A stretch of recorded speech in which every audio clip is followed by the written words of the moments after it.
Cześć kochane! Nagrywamy dla Was dzisiaj filmik, jak prawidłowo zmierzyć perukę, jeżeli macie przed sobą zakup peruki. Także Sylwia, oddaję Ci głos, a ja będę tutaj manekinem. Także przede wszystkim to, co Wam wspominamy z użyciem centymetra, jak ma iść ta linia. Czyli tutaj zaczynamy, gdzie jest linia włosów, bo tu powinna być peruka. Później nad linią ucha, Monia, delikatnie głowa. Czekaj, muszę się tak, żebyście wiedziały jak. Później jest miejsce potylicy, tutaj ma Monia akurat swój warkoczyk, ale uwaga, to mniej więcej ta przestrzeń, bo tu powinna się kończyć peruka i zataczamy okrąg i to jest mniej więcej tyle. Ty masz gdzieś w okolicach, jak tu chwyciłam warkoczyk, 56-57. Czyli rozmiar M. M, tak, dokładnie. Teraz Monia Wam założę perukę, a ja Wam pokażę dokładnie, na co zwracać uwagę, żeby peruka wyglądała naturalnie, czyli tak, jaki efekt chcemy osiągnąć na koniec. To jest model Rita z włosów naturalnych. Tak przy okazji Wam powiem, bo na pewno będziecie zadawały to pytanie. Na pewno. Ja teraz mierzę rozmiar S. I od razu Wam mówię, że ta peruka jest na mnie za mała.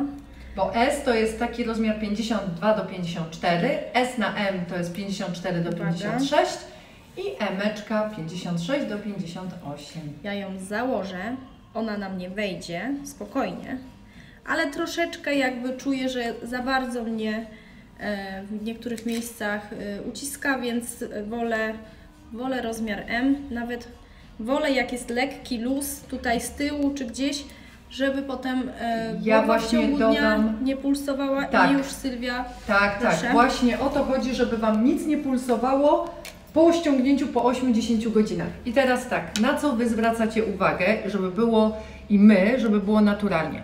Czyli tam, gdzie mamy linię włosową, tu jest akurat siateczka, którą przytniemy, ale tu jest dokładnie, że nie skracamy sobie czoła i nie cofamy jej, żeby nasze włosy były bardzo widoczne, chyba że mamy tutaj tak podobne włoski, strukturę, możemy sobie z przodu coś powyciągać. Później tutaj macie linię nad uchem, nie ma peruka wchodzić Wam na ucho. Jeśli wchodzi Wam na ucho, to peruka jest dla Was za duża. Jeśli peruka jest za daleko tutaj do góry, to znaczy, że jest za płytka. Czyli najładniej, i to jest właściwy rozmiar, kiedy peruka kończy się tutaj na tej linii włosowej nad uchem. I Monia, całkiem tył. I teraz tak, bo Ty masz tutaj swojego warkocza. Więc warkocze chowamy i teraz tak, ja pokażę, gdzie powinna się skończyć. Czyli tu, gdzie idzie nam linia włosowa na samym końcu, tutaj na potylicy, dotąd sięga peruka. I wtedy wszystko ładnie leży. Oczywiście tu jeszcze kształt głowy się liczy, ale dzięki temu ładnie to przylega i wygląda naturalnie. Nie chowamy naszych uszu pod perukę, bo to nie jest czapka. Nie, absolutnie, to boli dziewczyny. Tak. I tutaj będzie się nam wszystko zgadzało.